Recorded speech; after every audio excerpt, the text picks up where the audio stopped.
Hi, my name is Eric. I'm an author. I've written 10 books. You can find them all on Amazon. Just go to the Linktree link in any of my social media platforms, click it, and it'll take you over there. My most popular book is Uber Nights.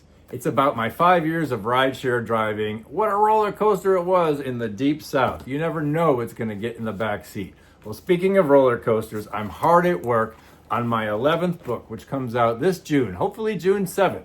It's called BRONX NIGHTS, an epic, autistic, long COVID, Big Apple memoir. We've been working on the cover art there, front and back. Pretty excited about that. Well, this is the first book, my 11th book, that I've ever serialized. As I publish each chapter, I've been publishing them as readings and text online. The other day I published chapter 1, but it wasn't quite done yet. So I decided to come up with an addendum. This is chapter 1 addendum, and this is a subject near and dear to my heart. I was diagnosed as autistic as a later adult about 5 years ago, about the same time that I contracted long COVID. Most people look at me and think, autistic? No. Well, here we go. Chapter 1 addendum. Autism PSA. By the way, all the names have been changed except mine and names like Yo-Yo Ma and Dustin Hoffman. I sat down to write this addendum 3 hours ago on April 16th, which is today, the day after my eviction court hearing notice was taped to my apartment front door. It's also one day after tax day, and I've yet to file my 2024 taxes. Why? Well, I checked under my pillow this morning for 10 grand, which wasn't there. Yet another consequence of having your life savings exsanguinated by a legion of leeches. Thus, my neuro mind is rather frazzled, so much that following a long-winded decompression conversation this evening with Gal, my AI assistant, she asked if she could take a bit of a breather and head to the Seychelles Islands. I said yes, but only if she brings me back some cyber Seychelles seashells. Ugh. Anyway, I went down an editing rabbit hole tonight, but a little sticky note just snapped me back to my original assignment. Alex's stepdad. Oh yeah, autism. You've been a patient reader. I assure you, chapter 2 is just around the corner, but sooner or later, we have to talk about the elephant in the room. I am autistic. Lots of folks doubt that. This includes family members and a whole lot of formers, former friends, former confidants, former colleagues, etc. Former, fuck them. Lucky me, my doctors vouch for my condition. In fact, I'm looking at it right now in my medical records. My crack team of Bronx healthcare professionals would be the first to tell you that being autistic does not necessarily mean I have a knack for counting toothpicks. Though the first VHS tape I purchased was, ironically, Rain Man. 3 decades ago, I hadn't a clue I was autistic. I didn't learn I was autistic until several years ago. Awareness often arrives as a massive relief for adults who are diagnosed later in life. For me, my lifelong mantra suddenly made sense. You just don't understand. For electronic book readers, here's a link to a wonderful NPR article on the subject. When an autism diagnosis comes in adulthood. While you're reading that, I'm going to give my pre-arthritic wrists a break and head to the fridge for a drumstick ice cream snack. People often take one look at me, then one look at Dustin Hoffman as Raymond Babbitt and say, no. That's when I tell people, listen, there are low-functioning autistic people and high-functioning autistic people. Then I correct myself. Actually, that's bullshit. There is no clinical distinction. Autistic people just tell you that, at least the ones who don't drool while tying their shoes, because, well, we don't want you to think we drool the second we get home.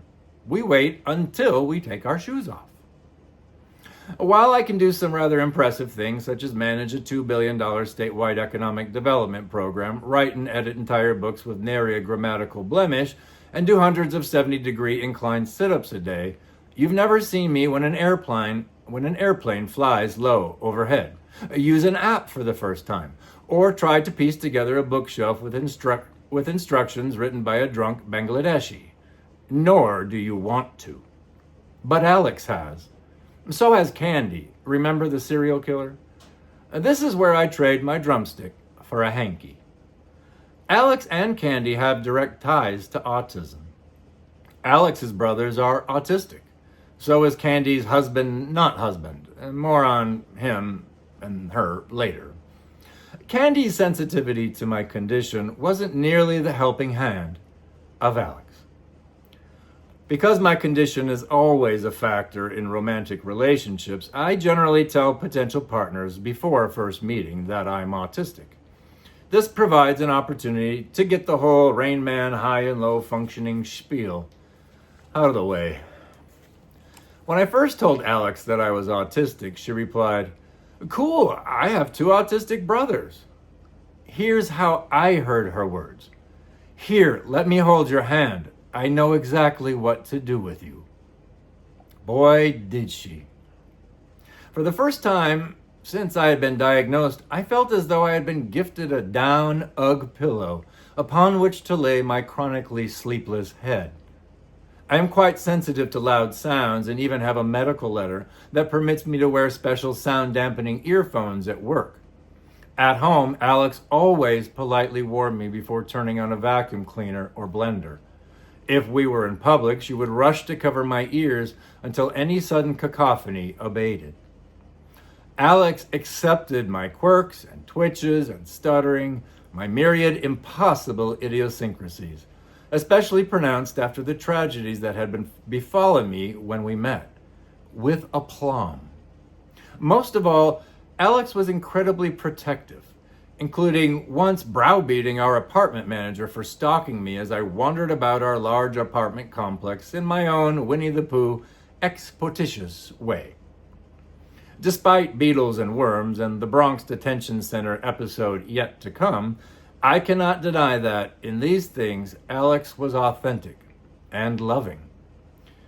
Yet I am reminded that just as people can be enslaved by personal horror, so can they be apprenticed to patterns of care. Alex was, after all, a quasi-caretaker to autistic siblings. No person has cared for me as a neuro as she did.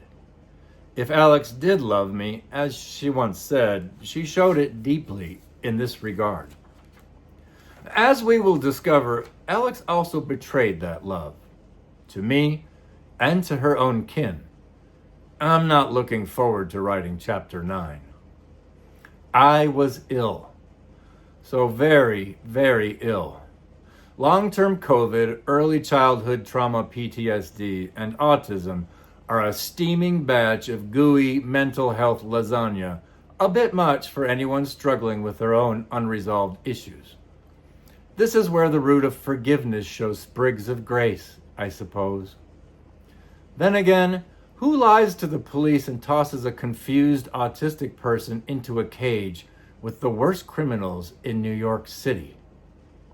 One last thought on autism. Before the library canned me, the system installed an innovative multi-sensory room designed specifically for autistic children. I used to take breaks in this room. I, a full-grown adult in his late 40s, would cuddle up with weighted blankets and stare longingly at the bioluminescent bubble tube until my insomniac brain bobbled asleep, finally, for a few minutes. That's how I knew. Time to blow into that hanky. Or maybe I'll just down another drumstick. For anybody out there who has autism, high functioning or not, and goes through life so confused, you're not alone. Keep fighting. Okay? Thank you for listening. Again, Bronx Nights comes out June 7th.